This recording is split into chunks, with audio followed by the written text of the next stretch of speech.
Cheap Show is brought to you today by Bobby's Bollocks. Bobby Bollocks is a high street car salesman who sells you the best. Don't do your teeth. Frost your teeth and you gob open. Fucking grime. Oh, it's just so repulsive to look at. I was going to do a little bit that I thought you could come in on and be a character. It wasn't good enough, Paul. Oh, I'm fucking sorry. You rude, petulant little Start goblin. Again. Have we started? No. We haven't started. This is it. This is just starting. It shouldn't be. It is, though, now. It really shouldn't. Do your intro. I was going to do something special, and you've ruined it. Because you had to just be so... Stop doing your teeth. I love the actual anger. Stop doing your teeth. What? I need to have good dental hygiene. During the podcast, though? You ate your sandwich? See how you like it? Yeah. Just don't do it on purpose now, you spiteful, hateful goblin. Oh, there's a good bit. Oh, God, mate. Fuck you. What do you mean, fuck me? Do your intro. Hello. My name's Eli Silverman. It's episode Who the Fuck Cares of Cheap Show. Paul's lost the will to live. And he's a dickhead. Wow. Lovely. You couldn't have maybe said, hello, welcome to Cheap Show, the economy comedy podcast starring me, Paul Gannon, and with my delightful co-host, Eli Silverman. We hope you enjoy the show. Who I am! I hate you and your fucking noodle posse.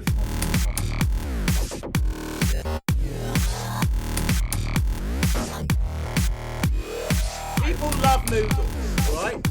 It's a fact of Cheap Show you're going to have to fucking accept.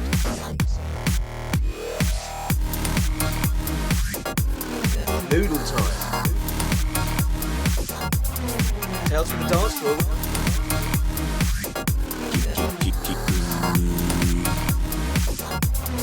Boy, how's the pick going? And price of shite. This is Paul Gannon saying hello. Eli Silverman. Welcome to Cheap Show. And I go and I nuzzle. Hello, welcome to Cheap Show. I am Paul Gannon, and that continues to be... Eli Silverman. You put me in a really bad mood right from the start of this episode. How? Because of the tooth thing. Oh, God, you're in a bad mood anyway, Paul. I'm not. I was in a delightful mood. You were not. The trip to the froth shop was delightful. Yes. The League of Snacks was a success. Yes. And then you come along and start mining for fucking gum food in your mouth with your floss stick. Don't do it again. Let's see what it's like. Have a little taste of the sandwich medicine, Paul. A little taste. So you just got to carry on doing it then. Have a little taste of my floss stick. Have a little suck on my floss stick. What we got on the show today, Paul? Because I'm in a great mood.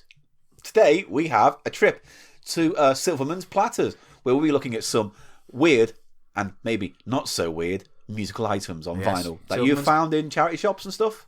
They are both from Bona Fide Charity Shop. Excellent. We also are going to be doing quite the segment today on noodles. Oh yeah. So it's happening. The true destiny of the podcast. All right. Incrementally, it will become Eli's noodle flamboyance. Right, we're going to be doing a noodle ending. Noodles.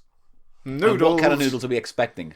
Well, today, Paul, on Cheap Eats, we'll be looking at perhaps the most popular and original type of instant noodle that you can have. It's the pot or cup noodle format. We have 3 formats. I'm very excited to taste them and discuss them.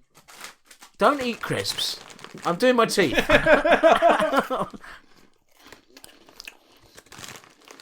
There's that, and then what else? That's it, isn't it? That's it for this episode. No. Come on, you know. Don't eat crisps while doing... You know what it is. Come on, you remember. What is it? Look, gone as fuck. Staring at me, your mouth open. Eyes wide. What else have we got? So we've got the Silverman's Platters. Yeah. But before then... We are starting off with... Come on. Tales from the Dance Floor. Is that not right? I put Chris down as a result of yeah. Me getting it right. Yeah. Okay, Tales from the Dance Floor, Paul. Now, you were there the other night in the Discount Suit Company. I was. It's a lovely little boutique That's a different word from the one I was trying to say. Boutique? Boutique-y. No, just say boutique. Boutique-y. We're not doing this segment until you say boutique. All right, boutique. I can Thank say. you. At least I can say things. Say something. Hello, my name is Paul. Oh, hello, my name is Great Imagination. Don't put the crisps down, all right? I'm sorry. Yeah? Right, I'm picking my teeth. Eat my crisps. Let's just do that.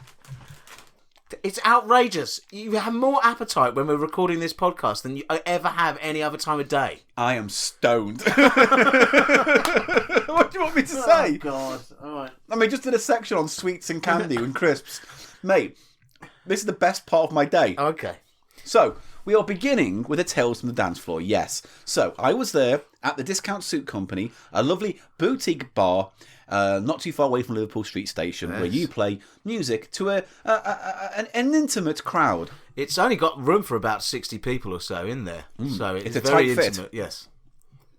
Great story. That wasn't the story. Oh, okay. It was your story. You were telling the story. No, see, I'm all done. I was just leading you up to the point Okay, where you interrupted. I'll take it from there then, Yes, Paul. Shall I please. take over I'll from throw there? it to you. Here you go, catch. Ooh, Thank you. caught it. Ooh, but it's got a bit of dog shit on it. I'm miming smelling it. Doesn't make it any better a comedy conceit. That doesn't make it any better. All right, okay, sorry. Anyway, as you can attest, Paul, next to the DJ booth, not really a booth, it's one part of the bar. Yeah. That's intimate. You're DJing basically onto the bar, one side of the bar. Yes. On the wall, mounted next to where the decks are, there is an iPad in a wall mount. Yes. Which they do their bookings on, and it also has Spotify when there's no DJ. Yeah. So it's a general purpose. And also, when I'm DJing, what they like to do, Paul, is they put a nice picture up. You know, because no one wants to see your apps. Spotify playlist or your apps. wallpaper. It does not help with the vibe. So there's various photos of things. Yeah. Some of them are sort of tailor shop dummies and stuff to go in with the Discount Suit Company theme. Style. And Its conceit is that it's kind of got bits of things from sewing companies upon the walls and stuff. Because it is what was used to be called Petticoat Lane, that road. Oh, okay. And it was the centre of the rag trade in the East End. Oh, there you go. And so I decided to put up a photo. I select a photo. Usually I select just the sign outside in a nice black and white arty shot. But this time I went for another one that I noticed, which is basically a close-up of the back of one of those chairs. Those like a leather couch. leather-bound chairs. If you think it's got all the little sphincters where the buttons are... Yeah, the little crisscrossy rows bits. of sphincter buttons sort of thing. That's how I describe it to someone, yes. You know what I'm getting at. Yeah.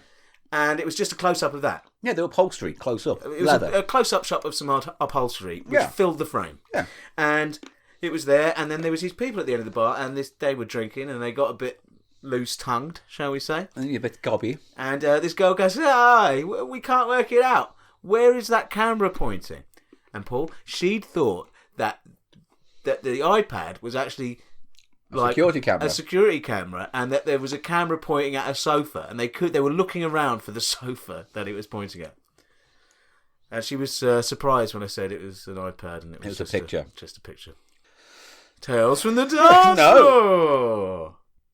Now, Paul, I have an actual exciting. Well, do you know the problem with that story? What? I was there when it happened, as you pointed out at the beginning of the story. And I do remember it being unamusing then. No, you said to In me, situ. "Remember this for Tales of the Dance Floor." Hey, hey, hey. You were like, hey, come on, Eli. Hey, hey, hey. You were pissed. No, I think what you misunderstood was the inflection, where I was like, yeah, save that one for the Tales on the Dance Floor. Hey. All right, well, we did. Okay, and then we're out. Is that it? At least it didn't involve me saying no to someone's request. True. Okay, so. You got a better one. Oh, yeah. All right. This is like... Is this gold tier? This is the starring The Rock version. All this right. is an action-packed. It's all yours. Okay, so I'm DJing. Yeah. And I'm DJing, and it's the second set in between the bands, which is where you have to get them rocking. So is this the Blues Kitchen then? The Blues Kitchen, yes. Okay.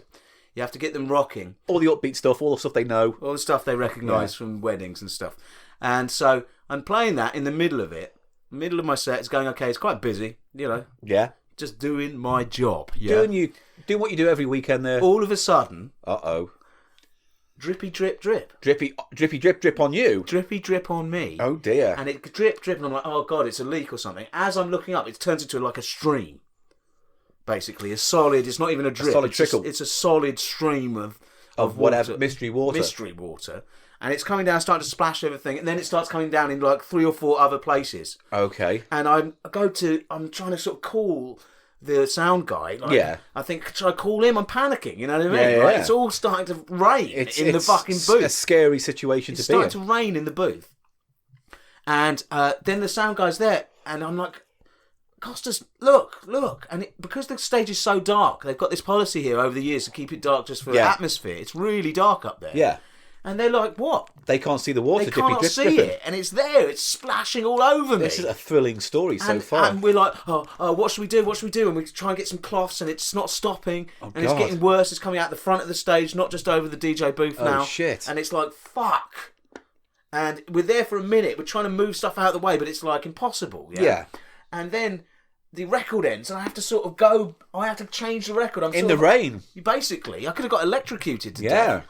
And then that would have been funny. Wouldn't you know it? But it's weird. The owner of the whole group, not just that bar, but the guy who owns all of the bars in the whole chain and other places, happens to be there. He's up on stage within minutes. What's wrong? I'm like, it's raining in the booth. And then the mixer shorts. Oh no! Of course, because it's wet. And then we had to go rush and put the iPod on. And it was broken, and it meant I didn't have to do my last set. The band came on. They managed to tape it up the stage, and the band came on. What was the cause of it? Someone upstairs in the party room left a tap on in a sink that was blocked with tissue. Idiot. To that extent, where it floods that much. It was raining downstairs, you know. So, well, luckily it wasn't like a burst pipe which they couldn't stop. Because the whole ceiling would have fallen in. That would have been eventually, wouldn't it? That would have been costly. Would have been extremely costly, but no, they got it, and it was all right in the end. But the mixer was shorted, and they couldn't get another one in time, so it meant I didn't have to work as long, which was a bit. Did you get paid the same? Of course, yeah. It was not my fault. No, I just wondered if they're going to get around that and just go, oh well, you didn't do a whole set, so no, they wouldn't do that. They wouldn't do that. You don't know. You said before that the Blues Kitchen in Camden and Shoreditch are crooked enterprises. No, I never said that. And you said the only reason you work for them is because they're crooked and you can work money on the sly. So, I mean, that's how Paul, cut that bit. No, it's all true. The stuff about you saying it's a criminal organisation. I never said it's not a criminal. I was bought out as a loss. I never said that. Yeah, that's what I think I remember you saying that. I think I remember you saying that. I'm denying. Yeah? Categorically everything you're trying to imply and say. But I'm only repeating what you said out loud to me. You're not repeating anything that I said. I categorically deny that as well. Okay, well, I mean, fine. I mean, you changed your mind now. And also, a lot of my records got sopping wet. So you're saying it's an insurance fraud thing? No. I got a sopping wet and I had to bring them back here, take them out of their sopping wet thing. Because what can happen to vinyl, Paul? When it gets wet? If you leave the wet card on, it can all sort of disintegrate and stick to it and ruin it. Ruin it forever. And also, it can, warp it. If it dries out, and you know the way cardboard dries out to form. Yeah, you have a right vinyl. to be so concerned. I had to rush home. I wasn't pleased. No. I wasn't happy about this. No, I'm sure you weren't. You know? Oh, mate.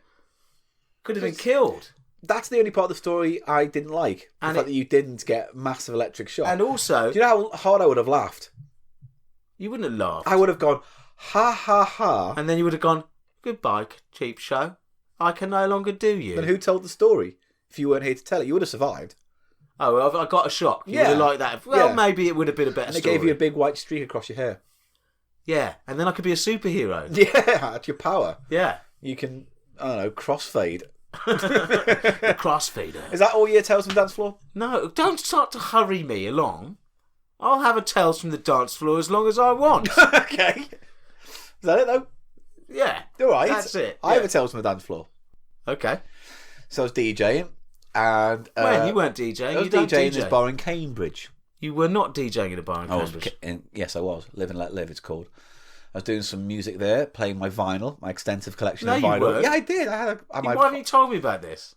Don't tell you everything. You're making it up. So I was playing some good Motown songs.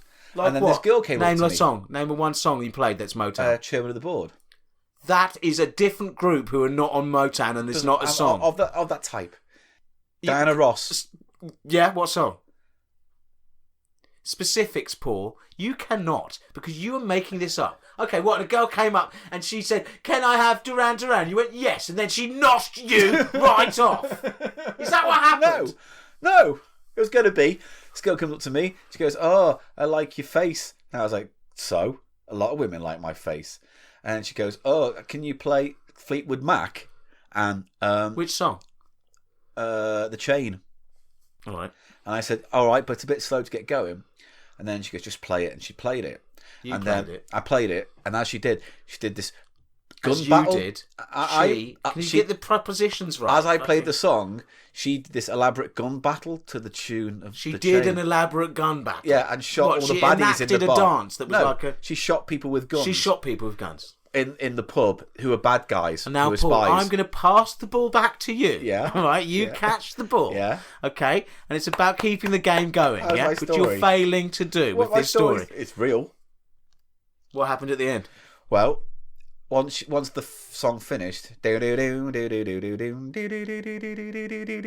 all that stuff, it was all excellent, and there was like slow-mo as the camera whip panned around her, and she threw guns in the air and katanas and stuff, and chop chip chop and bang bang bang, and then the song ends, and she turned around to me and went, "Sorry about the mess," gave me a wink and walked out the door.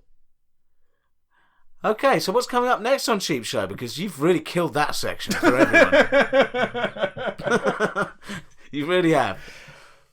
It's my platters. Talking of DJing. It's time to do Eli Silverman's platter. It's time for the splatter platter. Right, let me end the clip now. Good energy level, Paul. No, here we go. Ladies and gentlemen, it is time to delve once again into Silverman's platter and see what splatters on Silverman's platter. What's on the platter? I'm clapping using the platters. Very good. Shouldn't do that if you want your vinyl to stay in good shape. But these are two pieces of crap.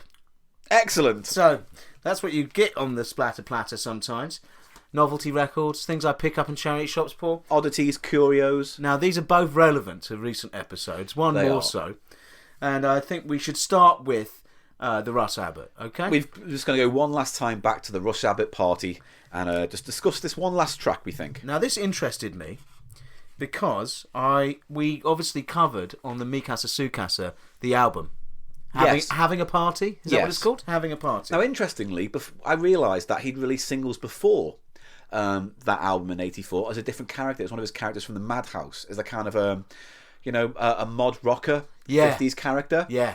And it was kind of like a spoof song about video games. I'd love if you see that. You've got it's to on snap. YouTube. I'll put the clip. I'll put if a you clip see on the vinyl though, Paul. All right. I mean, you've got to snap it I'll up. put a clip of one of the songs on right now. I think it's called like the Big Green Mean Green Purple People Eater.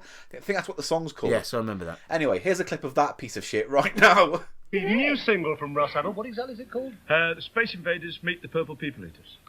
We want to hear it, Russ. We really do.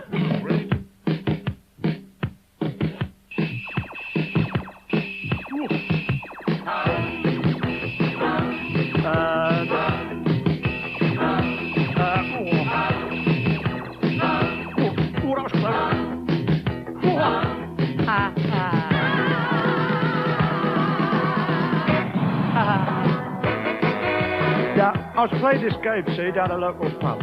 When someone came up to me, he gave me a shove. He had like two long arms sticking out of his ears.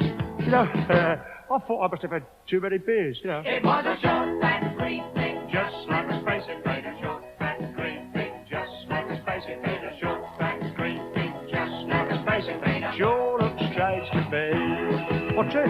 I've been there all night, and I spent all my dough. And I still haven't got me on the second row. Yeah. I looked at the pig, you know. I heard him say, I am a short and green thing. You call a space invader, short and green thing. what, you're a space invader? Short and green thing. Blimey, it's a space invader. Ooh, looks strange to me. All right. So it wasn't a massive hit, but it did do reasonably well. But anyway, he did a few songs like that. Obviously, we knew he started off in a band as a drummer. We saw his drumming on the Des O'Connor Yeah, clip. you were very impressed with his I drumming. was.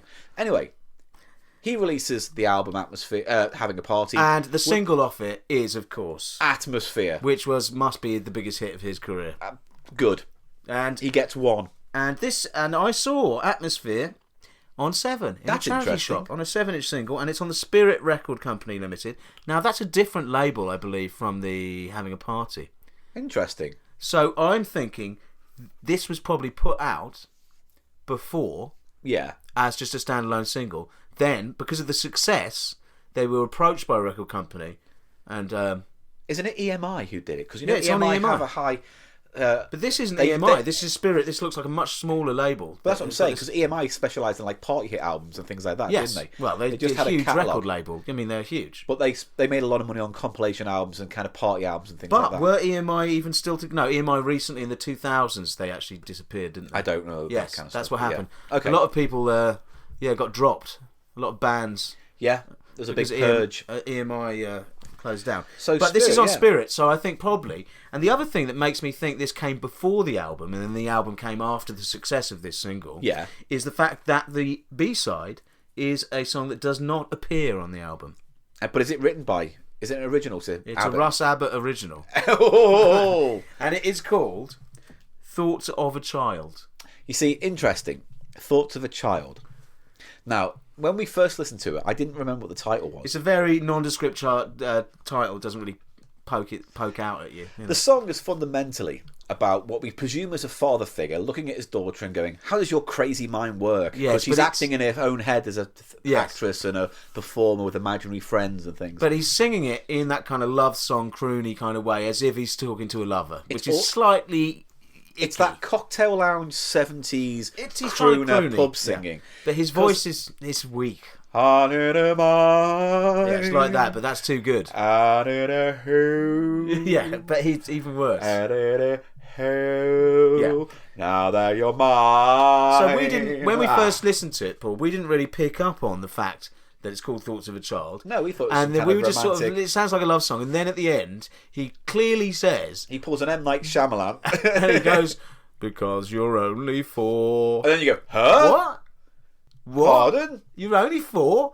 And it just gives it a weird thing, because he's like... But the 70s had a weird habit of doing songs like that. Like we discussed, I think, with Save Your Kisses for Me by Brotherhood of Man. Brotherhood of Man. Yeah. So the whole song is save us a kiss, don't do it to anyone else, save us a kiss. Yeah, save your And then at kisses the for end me. he goes, You're 3. Because you're 3. I was like, hey?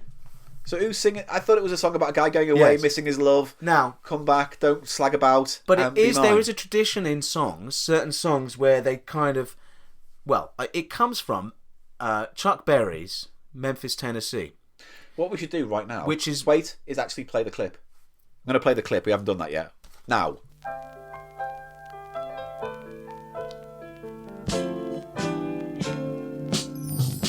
Who needs a crowd, a suit that's loud to raise a smile?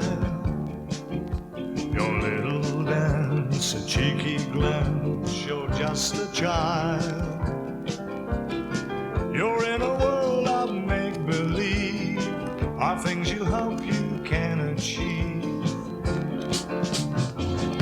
You'll get your applause, take a tour of your mind. Maybe you'll find the space in between is only a dream. I can analyze the look in your eyes. I'd like to unwind the thoughts in your mind. You play your game. So that's what it sounds like. Yeah, so this whole revealing the object of the song to be a child thing was started in Chuck Berry's Memphis, Tennessee. Yeah. Operator, please give me... Yeah. He's calling someone, and you assume it's a lover. Yeah. But then at the end, in the last verse, he says she is only 6 years old, and it changes the whole complexion of the song in a brilliant way. It Yeah. changes the meaning. It has a literary quality to it. Yeah. It's really good because you see the whole meaning of the song through a different prism, and you realise he's been estranged from his daughter. Yeah. and it's like, and it's a cool clever. father. It's very clever, beautiful song. Plaintive. This doesn't have that kind of magic No, to it. because does when it? he does the reveal at the end by saying, you're only 4, it's like he's saying, by the way, in case you're listening, it's definitely a 4-year-old girl. Yeah. Making it very apparent now. Yeah, it's just It's not great. But I think Russ Abbott must have, if not consciously, he must have been aware of Memphis, Tennessee, in the way that he does that there. Maybe. I don't know. But it's strange because Brotherhood of Man do that as well. So there must be other songs where they reveal the person to be a child at the end. I was fucking this girl in a nightclub. In a nightclub. Well, the Beatles read like she was only 16 or whatever, isn't it? Yeah, she was there's only lots 17. of like Sweet 16s and all that kind of. You're becoming a woman songs of that 50s and 60s There was. movement. It all seems Neil Diamond and through stuff. the whole prism of today's. Who's Sedaka? What's his name? Neil Sedaka. Neil Sedaka did a lot of those kind of cheese pop Yeah, songs. I mean it's teenage love songs, aren't they? Yeah. I mean, yeah. So, can you imagine how did Russ Abbott pitch that?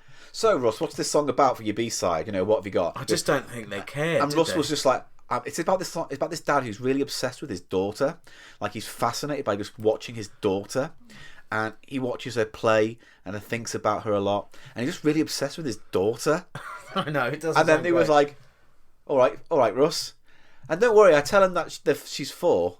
Brilliant at the end. And also the thoughts that he ascribes to her are kind of a bit sort of cod. He's really obsessed with his daughter. All right, Paul. Yeah, cod philosophy. Are you going to fucking start slandering Abbott as well now? No. Is Abbott a bad person like Edmonds? No, he's lovely. Yes. So that's not slander. Don't give me that look. Musically speaking, though, what we're going to say? It's not dreary. Good. It's really bad. It's a song that's it's actually not as slumps. It slumps. It slouches around. It drags its feet. It doesn't even slouch. Slouch would be sexy. It drags its feet. It's like it's badly fitting shoes. Yeah, it's terrible. He's trying to croon. He's trying to be. Obviously, Atmosphere's a much better tune, and so all the cover versions on the album are actually better than that as well, aren't they? But I would say that's better produced than what turned up on the album. Really? The B-side sounds like it wasn't done on a. It doesn't have that really. It doesn't have that really keyboard cheesy shit. keyboard shit. So yeah, maybe it's just a terrible song though. So out of 5 platters, I'd go for 2 platters. It's not interesting. 1.5 platter. It's not interesting as a novelty song. Musically, it's got fuck all going for it. It's lost in the wilderness. So what's next on the hit list? We've got a little truncated platter session today. Only 2 items, Paul. But, let's go straight to it. It's your favourite person. Why? Who could that be? This record Dan Aykroyd? is on RCA. Is it Stephen Fry? Why? Perhaps it's Robert Downey Jr. I just don't know. Well, he's... What? You're going to slander him now, are No, you? I'm not going to slander anyone. I'll slander you. How about this? What's You're shit. You lie about stuff. What have I lied about? Just stuff. If anything, I'm very open. Well, look, Paul, we all know that the Tales from the Dance Floor you tried to contribute at the end, where, some girl comes along, asks for the Fleetwood Mac, and then shoots the place up. It's like something out of Kingsman. Are you eating again? Popping candy. This is Noel Edmonds introduces record year and the day they remembered. Quote. The day they remembered. So it's Edmonds introducing a song in a very strange way. Let's just play it right now and then come back to it. Okay. Hello, this is Noel Edmonds. The other side of this record is a message to you on your special day. I've been asked to send it to you by someone who cares about you. And I'm only too happy to do so, because special days are worth remembering. Enclosed with this record is a special days poster. It's a good idea to pin it up and use it to keep a note of other people's special days. You know, birthdays, anniversaries, Mother's Day, Father's Day, St. Valentine's Day, and that sort of thing. That way you can be sure you don't forget any special days either. After all, it's as satisfying to post off your special day greetings as it is to receive them. Anyway, I hope you like the record, and I hope you like this too.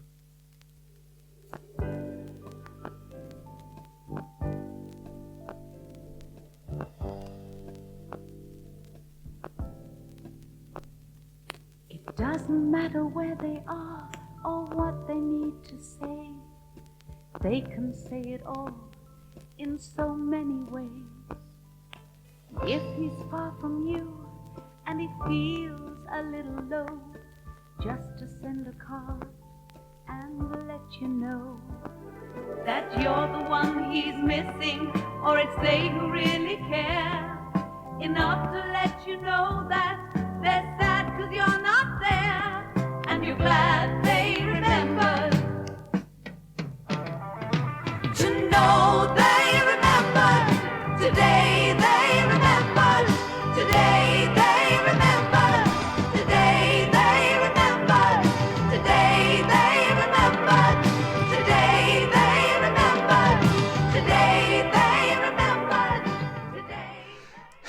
It sounds like it's an advert for something. It's an advert or for a promotional thing. It sounds like it's Hallmark or something like that, doesn't it? Because the impression you get is we are a business that sells cards or want you to remember all the red letter days of the year, like Father's Day, Mother's Day, birthdays, anniversaries, weddings. Is that what a red letter day is, Paul? I think so. No. Shut up. It's not. Shut it. Red letter day doesn't mean that. What does it mean then, smarty dick? A red letter day is like an anomalous day or a day. I'm going to have to look it up because you are playing hard and fast with the traditions of our language. Why you do that? I'll explain that the song seems to be a promotional thing for people to buy cards from their brands. Special days or something, maybe the place is called.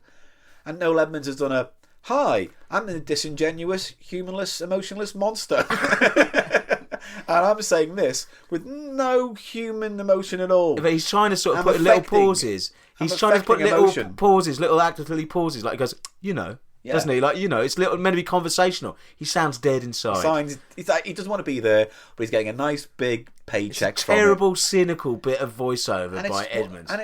What was he saying? He was saying stuff like, this is a special message for you to say, well done on remembering a thing. Yeah. And it's Special Remembering Day. And then the song is literally about don't forget birthdays. A list. You can send any kind of special day because it's so easy to fall out of touch. Yeah. Don't neglect your children. Send them cards every day or you're a bad, bad person. And you kids.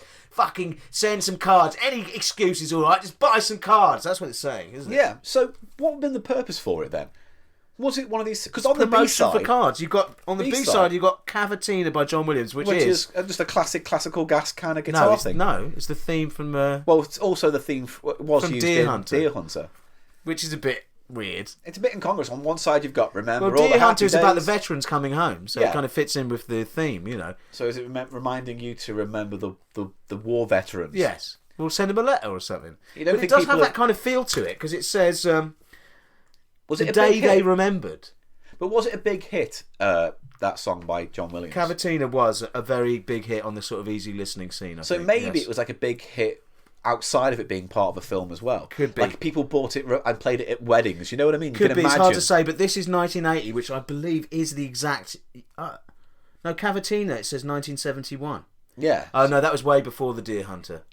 Okay. It was. So there you go. They've obviously just used that as part of the theme, and the song was a success beforehand. Probably remembered quite romantically. They just by slapped couples. it on the back of this advert. Basically, one side is Noel Edmonds giving a terrible introduction to an advert song. For It would cars. be like getting a CD now with a bit of an intro, and then the next track is "Toxic" by Britney Spears. Exactly. You know, it's kind of like here's a big hit, and here's something we've tossed off. Yeah.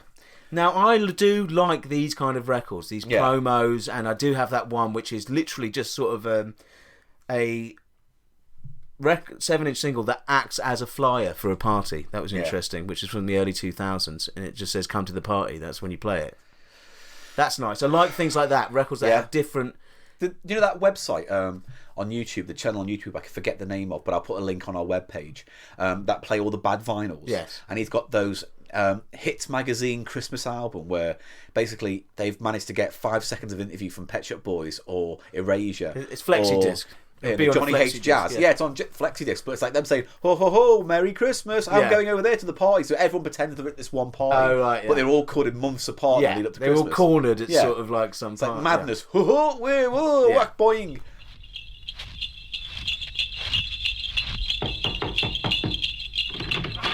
Hello, glad you could make it. Happy Christmas. Welcome to the Smash Hits party. Dump your coat, grab a mince pie. You want pop stars? They're all here. Over in the left-hand corner. Duran Duran. 1, 2, 3, 4. Good King Wenceslas looked out on the feast of Stephen, when the snow lay round about, deep and crisp and even. Brightly shone the, brightly shone the, brightly shone the, brightly shone the moon that night, though the frost was cruel. Hi, I'm Simon, and from me, Roger, John, Nick and Andy, that's Duran Duran, we'd all like to wish you a very Merry Christmas! Well, someone's enjoying themselves anyway, but who's that over there sitting down writing a letter? Hello, Santa. This is Adam. Of course it is. When you come down the chimney, be careful, because by the glass of milk there's the old bear trap. That's just a little bit of a joke.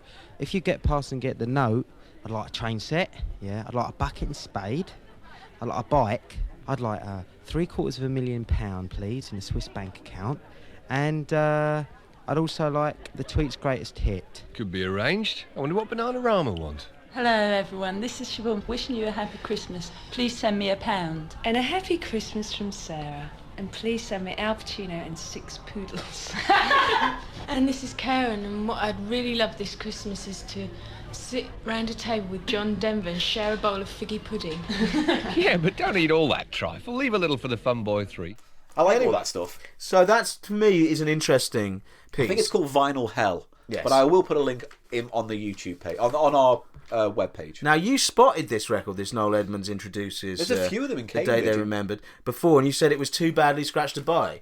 Now, I think it might be the same, because is that the scratch you saw that you thought was too bad? I did see it in a number of stores, and I thought all of them were in bad condition, but actually that one doesn't look too bad. The one I saw had a definite slash. It was a across. gouge the whole way. It just felt like a massive hard smudge across it. Okay, that's always going to be bad. Now, that's the thing, though. It's not an exact science with vinyl condition. No. The vinyl can look terrible, can look all scratched up to shit and play extremely well. Yeah. And then a vinyl can look perfect and be very crackly all the way through. You can't tell, can you? Very crackly. You can't tell. I don't know. It's part of the magic of collecting Is vinyl. it? Yes.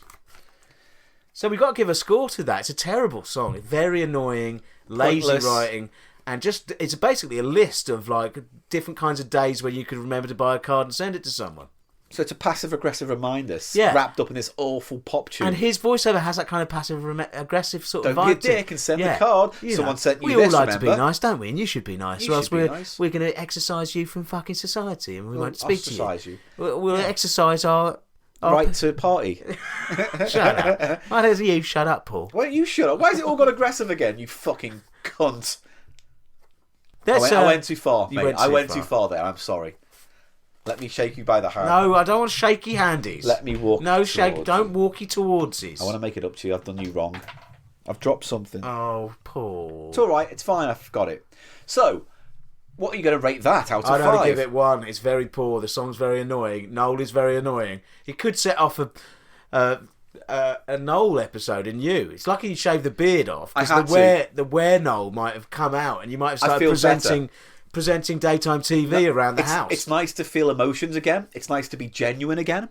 It's nice to, not feel like Lloyd's Bank is against you personally and you have to start a radio station up just to deal with that. Or that you practically murdered someone through your criminal negligence. Well, that's and all Costco. conjecture, and we really need to make sure we say allegedly with that, because, otherwise, our little podcast becomes crushed under the might.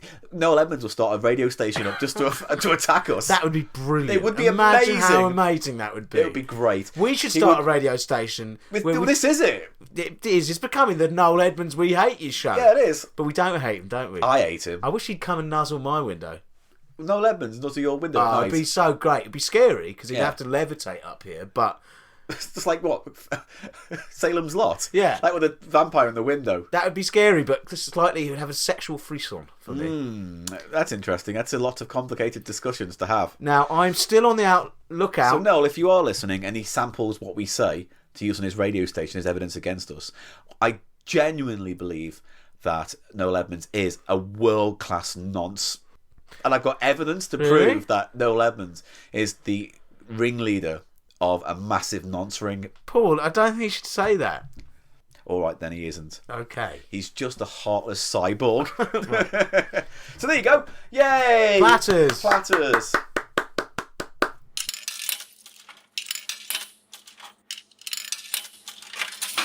So, this is the pot you've been looking forward to for a while, isn't it, Mr. Silverman? I'm going to get my noodle on. We're going to go once again into Eli's Country Noodle Kitchen for some... What kind of noodles are we facing today? We're looking at pot noodles, but not pot noodles. Oh! Cup noodles, for want of a better word. Not cup, not pot, but cup. Not pot, but cup. Not pot, but cup. Yes. We have... Yes. The original... cup noodle of all time. Oh, what's that then? Nissin. Nissin. I ain't nissin you at all. Nissin you.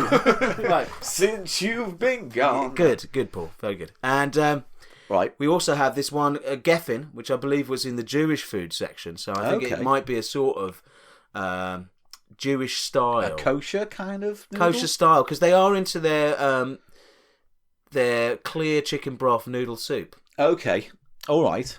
They More do brothy than just kind of stir-fry. They do like that. And also Jews, especially in America, seem to have a fetish for Chinese food. You don't even notice that. Yeah. It's a big thing. That's an interesting stereotype to put out there. They famously go and eat Chinese food as a sort of tradition on Christmas Day. Really? Yeah. If you're a Jewish person, you listen to this, and you live in America, and you do that on Christmas Day, and you want to email us, no. So, yeah, so that's. I'm hoping that might have some kind of Jewish flavour. I don't know what that means, but yeah. I don't know, sort of, But you'll maybe know it when you taste it. Yes. Right, and then, so we've got a Nissin one, which is tonkotsu pork flavour. Classic. And then the third, we got the Geffen, this is just chicken flavour. And then we have a Kabutsu noodle, which is a British brand, came out very recently, and it's all a bit racist and gimmicky. Why? Their whole... Because I'll go into a bit more detail, but it says, stir the noodles, samurai. Oh, do you know I think what I mean? I've read this. Yeah. Like, do some Kung Fu and eat After a noodle. you meditate. It's like Kung Fu, yeah. It seems to be sort of... What's the called? Cultural appropriation. It's a bit cultural appropriation, but also kind of mocking a stereotype of very sort of hipstery the bullshit Far East. knowing. Oh. Sort of, it's trying to sort of be all sort of Kung Fu movie. I'm an old man now. And I don't like it, and I think... Also, because they're kind of saying, samurai, that's Japanese. Yeah. And then this flavour is just like, sort of, it doesn't have an actual dish flavour. It just says, it's chicken with coconut and some... Spices and shit. shit. It's like, it's not any sort of identifiable Japanese. So they're just sort of going, it's kind of just Eastern, isn't it? It's like Kung Fu and like funny moustaches. And anyway, we'll see how it tastes, Paul. But it is on the kind of pricey side, £2. Interesting. So I'm looking forward to this. Shall we go on location into my Noodle Country Kitchen? Yes. And prepare these pot noodles. For nom times. And have a nom nom time party mouth woo woo. Sounds like a really dodgy website. It is, Paul. It really is. So here we are now in Eli's Country Noodle Kitchen once again for a new... Put the kettle on when I started doing that. Very clever. Oh, fuck off. Sorry? I said fuck off. You said fuck off. Right, Paul. What am I meant to do in the noodle kitchen? How am I meant to prepare these noodles if I'm not going to boil the water? Intro. Then we press power. Monkey understand now? Shut up. Monkey good now. Monkey. Don't stop calling me a monkey. I will fucking... What? I'll throw my shit at you. Right. Like a monkey would. That was the joke, like a monkey. Gets its bum out. So yeah, there's a lot. It doesn't get its bum out. They don't wear trousers. Gets its bum and presents it. Present my bum. Yeah. Anyway, so what are we dealing with today in Eli's Country Noodle Kitchen? On this special Country Noodle Edition episode of Cheap Eats within Cheap Show, the show that you and I presume present, Paul, we're looking at... Are we problem with words today, are we, sir? No, we're looking at some cup noodles. I've got 3 examples of cup noodles here. Now, I'm very excited. Which order are we doing them in? Let's start with the Geffen, which was in the Jewish food section. Oh, yes, you've mentioned that, yes. Ethnic section, but it's got no MSG, which is something. Imitation chicken flavour, it says, but it's actually manufactured in Singapore, and there's been a problem with the translation, because you look at the kettle method of doing it, it says, open cup and remove packets, add boiling water to the fill line, okay? But one of these packets you'll notice here, describe what you see there, Paul. Like dry chilies and sauce, condiments. Yes, yeah. Dried vegetables. Okay. Now, that isn't going to have a chance to rehydrate if you add it at the end. You need to be adding that when you put the hot water on, and they haven't specified that, which suggests to me that was a bad translation. Why do you look so happy and smug explaining that? I don't know. I like it. I like these little details about things. Yeah? It's a bad translation, so it's obviously he's not selling it to me. One thing that the Geffen noodle cup has Hang on. It's a spork. It has a spork included, Paul. Spork. Look at this elegant little spork. I'm assembling the spork. Simple though. You know, simple enough. And then there's a spork there. So you can eat the noodle with your spork. So I'm going to... So all in one. Now, how much did that cost? That was... I think that was the cheapest. That was about 75. And that's not too bad, because then you get 2 different packages and a spork. And a spork, yes. Now look at this. This is a thing, an absolute beauty. Now, moving on to our second item. It is cup noodles, which is the original brand of these type of foods, Paul, by the Nissan company. And in fact, they are very proud of their heritage. Over it. Don't get angry at me about it. Angry. They are very proud of their heritage. Look at this beautifully presented noodle, Paul. I think you'll agree. Look at the little drawings. They've got all of these things. You've got a robot. You've got some bullet trains. You've got a sort of samurai monster thing like out of Brazil. Like all the Westerners think Japan is like this and full of all these things. A pig taking a shit. He's taking a piggyback off someone. Piggyback from a samurai. There's a bus there. There's a sumo wrestler and a sort of beautiful geisha woman and a teapot. But it is quite nicely presented. Look, nice colour scheme. There's a little cat up there waving. It's almost like... it's almost as if a bunch of Westerners sat down and went, how do we sell this, based on what they think of the Japanese. So let's put everything they think Japan is. It has a sort of Japanese style to it as well. It doesn't... We'll be moving on to the kabuto, which is what I think you're looking at more. Okay. Kind of... This is an actual... Japanese company, of course, Nissan. Oh, and they are very proud. So I like that. And also, look at this textured pot it's got. You feel the dimples on the textured pot. Now, have you come across something like that before? I don't know. Have you come across something like that? No. Listen, we will not have spunk talk in the fucking country kitchen of noodles, okay? Okay. You potty mouth bastard. Move. All right. Move your priorities. Check your privilege, yeah? Okay? I've been told. There's a lovely texture on that, and... I really like the artwork, and it has New Cup Noodles originator story on the side. They really know. They know that they are the original, and they tell you the story here. Shall I read this out to you, Paul? Please do. Peace will come to the world when there is enough food. That's a quote from Momofuku Ando, the founder of Nissan Foods, and I should say the inventor of the instant noodle. Momofuku Ando, founder of Nissan Foods, had a dream. Is this long, by the way? No. You ready? Yeah. Fucking hell. You've taken a shit. Okay, do you have to hustle me in my own fucking noodle kitchen? Do I hustle you to drink dog beer? You cunt. Momofuku Ando, founder of Nissan Foods, had a dream. Not one of your best moments on the show, that, I'll be honest with you. If only... we could create ramen that can be quickly prepared with just hot water and eaten at home. So how was it done beforehand? Why was it such a long process? Well, because you have to put the flour together, cut the noodles, from scratch, dry them out, and also they're similar to pasta. They would have taken at least 10 minutes to cook. So this is basically like very, very early convenience food. It's the earliest, and I think he was involved as well with the development of MSG, which is less popular, which is more controversial, but. From a small shed built behind his house, Ando invented the world's first instant noodles in 1958. Oh. And in 1971, the first pot-type cup noodles. Like I said, this is the first of these.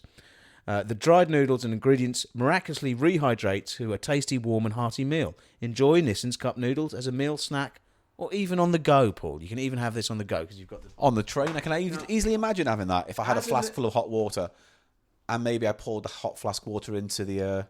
cup noodle on my train seat. You could just put it, and then you could walk out the door, put it in your coffee holder in your car, couldn't you? I think that is also true. Yes, I could put it in a thermos. Thermos. But I have to say, as a lover of noodles and instant noodles, Paul, that is really pushing my buttons. I love that. Yeah. I love that product.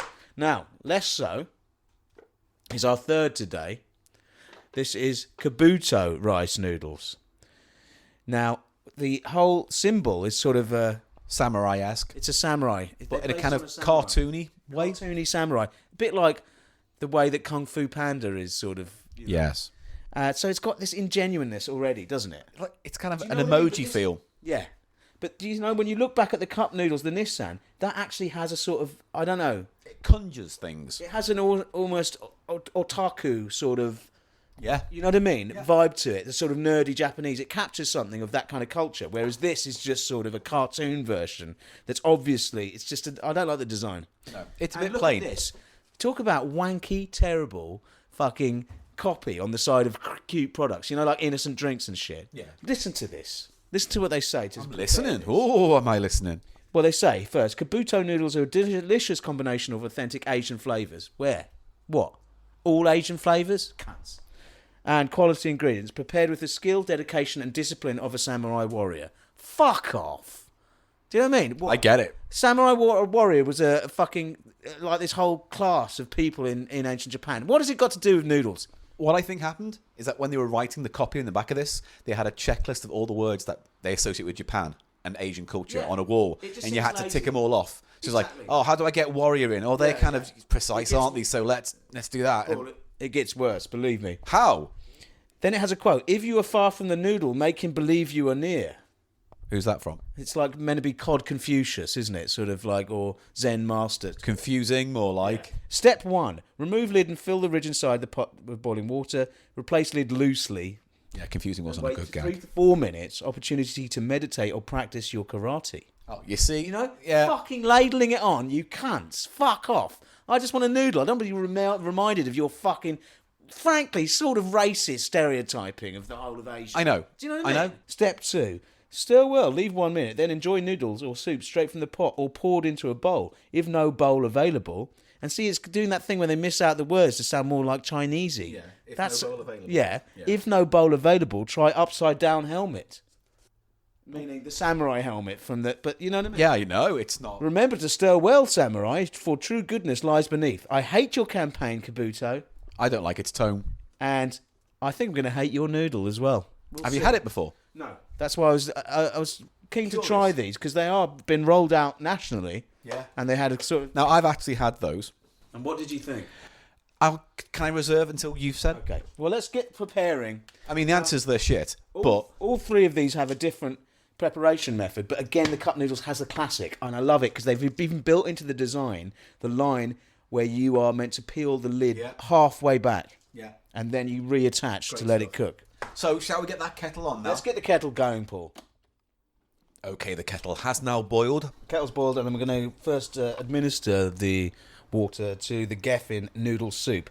Now, you'll see, the Geffen noodle soup has a very high fill line there, because it's very soupy. I think it's going to be the most soupy of the 3, so I'm going to fill that. It looks soupy on the box. Well, cup, bowl. Look how high. Look how much... I know. I'm going all the way up to the lid there. Now, if you'll notice in contrast, our fucking beautiful Nissan tonkotsu, the fill line's almost below the actual material in there. You can see, so that's going to be, I think, a thicker, more satisfying. I'm filling to the line there. And no vegetable pack separate there. It's all been built in, and I'm closing the lid. And then we go into the kabuto, which I have to say, it looks kind of impressive. We've got the rice noodles, good curry sort of smell. What kind of noodle is that? It looks different. It's a flat rice noodle, yeah. Okay. So it's not a ramen style noodle like the other 2. It's a flat rice noodle. Kabuto have going for them. But again, it just seems like a hodgepodge of different Asian ideas, yeah. Let me just check what it says, because it put me off with their stupid, smarmy meditate and do karate. A rice dish noodle with chicken, coconut, chili and lime. Yes, but I'm just looking at how to prepare it. Oh. Fill, it just says fill. Fill to ridge. Oh, yeah. And again, this has a very high one, doesn't it? Look, it's all the way up there. So this is going to be very soupy as well. And I'm just loosely, as it says, putting the lid back on. Now we have to wait, Paul. How long do we wait? How long? Well, for this one... The Geffen, it's 2 minutes, and then we stir well and wait another 2 minutes. That's going to be the longest. The cartoon characters, who they're like dancing girls on the side of the Nissan pot, are saying... Close lid, wait 3 minutes, and then you stir, and then you're done. So that's... Okay. And then the kabuto, if we can get past the cutesy fucking stupid racist language, you have to wait 3 or 4 minutes. Then stir well and leave for a minute. You see... So 4 minutes, 3 minutes, 4 minutes, basically. Yes. What do you want to do in 4 minutes? I'll mention that other noodle. Oh, yeah. Okay, that's a great idea. This I picked up today, Maggi. Now, Maggi are a Swiss conglomerate, and they do aromatic flavour liquid, which seems to be big in that part of the world, Indochina and stuff. It's just pure umami sauce. Similar to soy sauce, but it's pure umami sauce. So that's what I knew them for. And I've known their noodles as well. They did, but you don't see them very often. And this is a classic chow mein. And you can see, it's a stir-fried style noodle. And you can see they are actually making a sort of feature of my 3-pack rule, because it says contains noodles plus veggies, spices, and sunflower oil. The oil. Nice. It's got the 3-pack. You know you're good. Do you know what I mean? See the voice I'm doing? Does it sound like I'm enthusiastic about what's going on right now? That's all I need to know. All right, good. So that is... Because I'm not enthusiastic about this section. Paul, this is a Maggie Fusian. It's very little comedy, though, in this section where it's just you talking about your noodles that you like, and then I get to watch you eat like a pig as you slurp noodles into your... You're going to taste these noodles. This is Cheap Eats. We're both going to taste these. All right. Last time we did this, you ended up scoffing the whole thing. So that It was nice. Yeah. Right. That was good. It's just a bit dry. Can you know any jokes to pad it up? No. Any jokes to bit of stand-up? I'm not doing a bit of my stand-up. You know what they say about life, don't you? What do they say about life, Paul? Sex, drugs, and rock and roll. Oh, God. Oh, well, my life. Don't do my material. My life. Drugs. Is drugs. Maybe have a wank. That was good. It worked. It worked at the time, Paul, and you're just a dick. Right. I'm giving So this, that that's smoking been ban, two noodles. the smoking ban that came in recently, a week ago, a couple of months, years, and when the smoking ban came in, they were going out for a little smirk, weren't they? Little thing that came up. You can't even remember it well enough to do it. Where you go outside and you have a smoke and a smirk. Oh. I just wonder when the smithing started. Stab you with a fork in the eye. I'll be glad when you've gone back to Cambro, my friend. Oh, that's not nice. Cold Cambro. Yeah. Here's a fork for you. Freshly laundered this fork for you. So what? You got a Jew list, have you? Off. With all the Jew names on. Is that what you got? Is that what you got? A fucking Jew joke? Which, admittedly, is something you say to a prospective employer. Hey, pull back reveal, ladies and gentlemen. That was a bit. What? I dropped that bit For what? because it wasn't working. If you want to see Eagle Eye stand up, I think it's on Just a YouTube. fucking story. You didn't even have anything. I can't even remember your stand up. That's why, it was important. You were shit. You started this. The thing is, I know I was shit. We're preparing the noodles. Can we think get you were back good. to the job at hand, please? Here. I wouldn't mind having a job at my hand right now. Look, what do you think of the look of the Geffen? Very soupy, very brothy. It's a very brothy noodle. I think that's going to be the worst. It's going to be standard, I think. It's the cheapest. How long's it been? Hang on. 8, 9, 10, 11. We've got one more minute. For what? For all of it. So that's been 3 minutes. Yeah. Okay, so this is ready to go. Give it a stir. Oh, look at that quality on the Nissin. Why is it better? You can see all the vegetables have rehydrated. The noodle is a finer. It's a fine noodle. Have you added the bits and bobs to the other cup yet? The first one? Yep. So you've added the oil and you've added the No, there's chili. no oil in any of these. You're thinking of this. Oh, The what are classic those chow two mein. packages? Chilies and what was in that one? Dust. Only one of these three has actual packets, and they had the dust and the dehydrated vegetables, which they erroneously told you to put on at the end when they wouldn't rehydrate. But that's all in now anyway. It's all in. I've done it correctly. Now for the kabuto. Ugh. Looks like toilet water. It fucking does. But what do you think of the rice noodle? Well, again, fine. Now that's going to stand for another minute. Oh, giving that a good stir. Let's stand for another minute. So let's go. I mean, my toaster hates me. That was an obscure one. So we're going to go straight in. Is that one ready now? The Yes. Geffen noodle soup is now ready. I mean, it says noodle soup. Yeah. I'm just going to taste a bit of the broth. Gross. What do you think of the broth? I like it. In what way? It's very salty.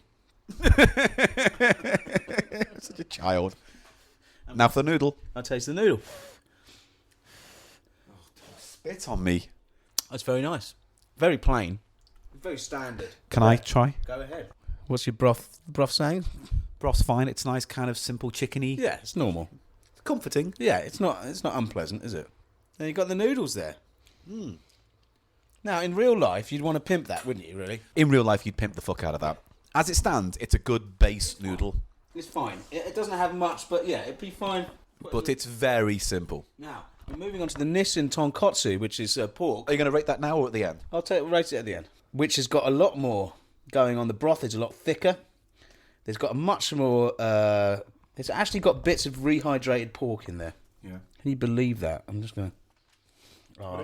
It says pork. Has a pork taste. It actually has a pork taste. Well, that's good. And I'm just going to have some broth. I'm impressed, I have to say. I'm Really? impressed. Yes, because it's like...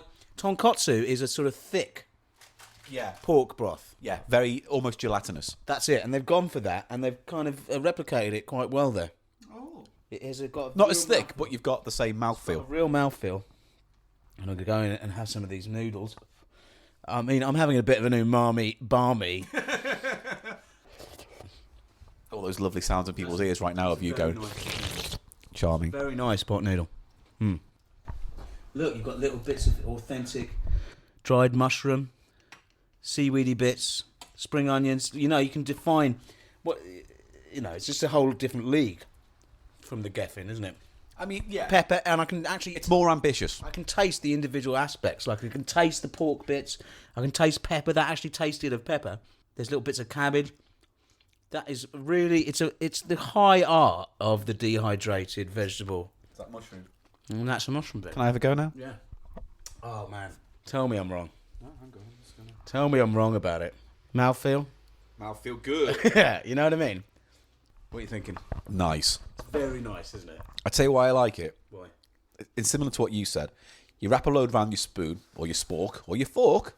Or whatever. You take a mouthful, and in that mouthful, you're going to get a random selection of things. You're going to get a bit of the pork, a bit of the chili, a bit of the cabbage. Next bite, a bit more of the juice, but maybe. You can actually distinctly taste them, which is rare for like processed food, isn't it? Do you see what I mean? It's got a nice rainbow of flavours. You can actually taste the individual. And dehydrated meat is just something strange, but it's all right, isn't it? Yeah, it is definitely gelatinous. It's definitely porky, and it's satisfying. It's very nice. I'm very impressed with that. How much was this one again? £2.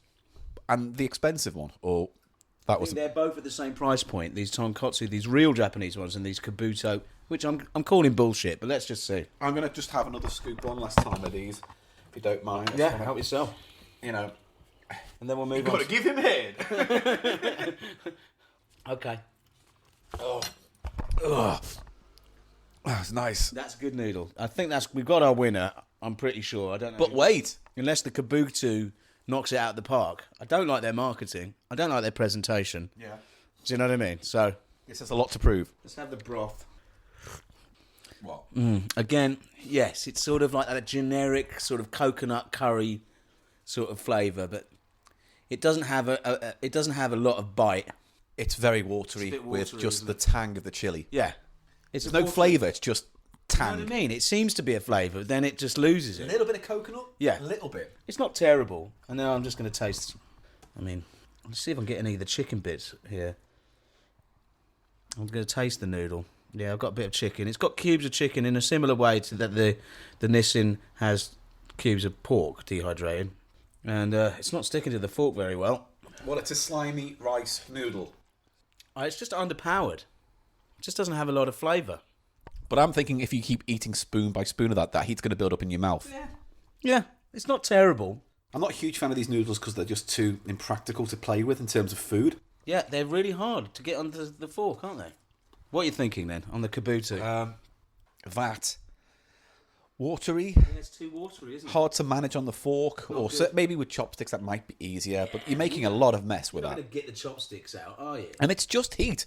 There's a subtle amount of coconut. There's a subtle amount of other flavours, but the heat overwhelms it. And I think if you just keep scooping mouth after mouth, all you're going to be left with is hot, wet slop and a spicy mouth. If I had both of these in my kitchen, the cup noodles and the kabuto, this would be the unwanted stepdaughter here. That's the one you'd palm off to a visiting flatmate or a visiting Yes. relative. Dignitary. Yes, the queen, perhaps. Perhaps the queen wants a daughter. Maybe. And the tonkotsu would be my favoured son. I mean, that's just an outstanding cup noodle. So, are you going to rate these out of 10? Let's rate them. Out of 10. So we can start with the Geffen. I think that's nice. I kind of like that simple style, I have to say. Simple. Nice and easy. You can pimp it and maybe make it your own. It's just a standard... Again, it is a kind of Jewish style, I believe. Comfort soup. It's a sort of comforting chicken noodle. Fine with that. Fine, and I'll give it a 7. 7 for me as well. Moving on to the star of the show, it's the pork tonkotsu cup noodles Nissin with the originator's story and the fucking funky as fuck design and the special textured... No, I like it. Textured foam approach. I'm going to give that a 9. That's a solid... Wow. I'm going to give it a 9 as well. I like it a I lot. can't disagree with you. Kabuto. Yeah? I mean, I'd be generous if I'd go 6. I mean, it's not awful. 5 for me. edible, but it's just too much effort. It's nothing. And to go through all that shit with the fucking, oh, it's Thai. It says Thai green chicken curry. That's the flavour. That's poor. It's not good. And Thai, It needs more chicken, I think. Also, it's tonkotsu is an actual noodle dish. Yeah. This is a chicken curry, sort of transmogrified into a noodle. It's Is not it a an hybrid authentic- thing? Yeah. It's gluten-free, though, with 299 calories. An actual chicken curry, Yeah. green chicken curry, you wouldn't have with rice noodles, with soup, would you? You'd have it as a chicken curry. Yeah. But, do you see what I mean? So they've just sort of, it's a mishmash that doesn't really work for me, and I don't like their marketing. And, it's exactly as good as I thought it would be, really. You look so smug again. Yes, actually, yes, actually. Be generous. 6. Yeah. I was saying 5. Okay, Paul. So, an interesting journey into Eli's Country Kitchen once again. Where do we go from here? Well, like I say, we're going to be testing these new Fujian Maggi classic chow mein ones that make a big deal of the 3 sachet rule. Yeah. And I've been getting into broad, flat noodles, chili, oil flavour, hot and sour, which is a whole world out there of noodles. They're like that wide. They're about an inch wide. And we have the ice type to use as well. Yeah, we've got all sorts of noodles in the Forgot we have the nice. Yes. And I do want to taste these ones. Oh, have you seen this? We've got the fish flavoured, chewy, quick serve macaroni. That's fascinating. It's macaroni, Paul, but in the style of an instant noodle. Have you seen these? No, before? never. Yeah, That's really next. interesting. Mate, we've got another Country Kitchen coming up then. And also we have the rice sticks. They're called Ichibon. Here they are. These aren't even... These are similar. Hang on. Similar to noodles, but they are called bihon, cornstarch sticks. Oh. So it looks like a noodle, But it's not. with chicha crunch. So then they've got a crunch. They've got a sort of al dente, I think. So I'm let's- interested to see that as well. 3 novel noodles next time. Exactly. Good alliteration. Thank you. So, you're obviously going to finish off the tonkotsu. I'm going to finish off I the might have the tonkotsu. geffen if that's all right. If you want it, you can have it, Paul. Well, thank you. Once again, you've won me over in your Country Noodle Kitchen. I come in unimpressed and fighting back, and by the end, why, we're as close as brothers. All right, yeah. So, it's back to us now in the studio to wrap this show up. Thank you very much. And that is another cheap show for another day. Ah. Me cheap show done. Do you like that character? I actually do, even though it's bordering on racist. It's not bordering on. Nothing's bordering on nothing. So it's just racist then? No, it's not racist. What was it? Was it caveman? It was a caveman. Racist against cavemen. Ugh said cheap show over. Paul is sad. Ugh sit on rock, go up bum. Ugh have tum time. Paul wants to go another cave now. Paul think ugh massive knob. Ugh have massive knob, that true. Paul not like ugh no more. Paul can fuck off and get a proper caveman name. That's snobbish. Ugh say fuck you. Paul says fuck you too. So thanks for supporting this absolute piffle and nonsense. This gold, this comedy gold, that is the Economy Comedy Podcast. It's the Economy Comedy Podcast. Cheap Show with me, Paul Gannon. And I'm also here, and I'm Eli Silverman. Excellent. If you want to help on Patreon, we'd love that. No matter how little you give, Mwah! or how much you give, it's all beautifully received. And if you can't, because a lot of people say, "Oh, I wish I could." Don't worry about it. Don't worry about it. Just listen and share. That's all you got to worry about. If you're on iTunes, rate and review. You don't even have to do that. You can just listen privately and never mention it to anyone. Well, you could also do that as well. Enjoy that. That is to make it your own private thing. You could do that. You could do that. We still appreciate that. We still love it. We'd love someone who just downloaded it, didn't even listen to it. Just put it in a file somewhere, and then a year later, they go, "What's this shit?" And then they delete it. Delete it to save space. Still helps us. Yeah, still we get the last laugh. I don't even care. No, so if just ignore us, we're still grateful to you. Yeah, just ignore us. No, Paul, don't. do you want to sigh a bit more and disparage what I'm doing a bit more? Yeah, all right, I will. You fucking old twat. So anyway, you're going to be old before me. You're going to be old. It's patreon.com/cheapshow if you want to go there and help us out. If you do, that's great. If you don't, that's also just as fine. What else? Yes, we have a Reddit page. Reddit.com/cheapshow. Get involved in the chat there. And don't forget, Paul. Yeah. if you are interested in the noodle side of things, and who wouldn't be, my good friend Mark Allen is starting to post his very accurate and... I will be obviously banning that thread when it turns up. No, you will not be banning that thread. I have access. Do you not be bored? Why would you do that? Because I'm not losing his control. noodle reviews are going up. I told you I had that dream about Mark. Me coming into a Cheap Show recording one day and Mark sitting in my spot and you and him doing Cheap Show, and I was like, what's all this? Mark's like, I took Cheap Show off you. And then it wins awards and then gets That's your famous. paranoid subconscious. All he's done is write some noodle reviews, which will be appearing on the Reddit, the Cheap Show Reddit. I think in that dream I kissed Mark. Why did you kiss him if he'd stolen your show? To make up. Right, you've got a diseased subconscious. I have a creative, fluorescent mind of neon magical moments. It's the fluorescent mind. On Cheap Show, you can find us on Twitter. We've got a Facebook page as well, at The Cheap Show Pod. I am at Paul Gannon Show. Eli is... Eli Snoid, ELINS. SNOID. So that's a thing. Fuck off. No, you say something. My name is Eli. And I sound like that. So, with that Noodle reviews on Reddit. Mark Allen's Noodle reviews. Right, well, that's exciting. And that's about it, really. Thank you very much for supporting us. Facebook, Twitter, also on Instagram. There you go. That's Are we on Instagram? Yeah, I've just changed my account to make it a Cheap Show one. Can I have access to that, please? Yeah, no. Why not? You go to your brutalism one. We'll talk about that in an episode one day. Your brutalism. Anyway, let's just say goodbye. I'm bored now. You're always bored, Paul. Bored. And How can you be doing the podcast and find it boring? Daddy you find Cheap me. Show has to go plop plops. Right. Oh, you're bored. I see. That's code, is it? I'm But you need egg-bound. a shit. You should have taken a shit in the break before. Listen, you never planned for any kind of bowel movement. No, and I didn't plan on this one. Go and take a shit. Goodbye, everyone. Goodbye, everyone.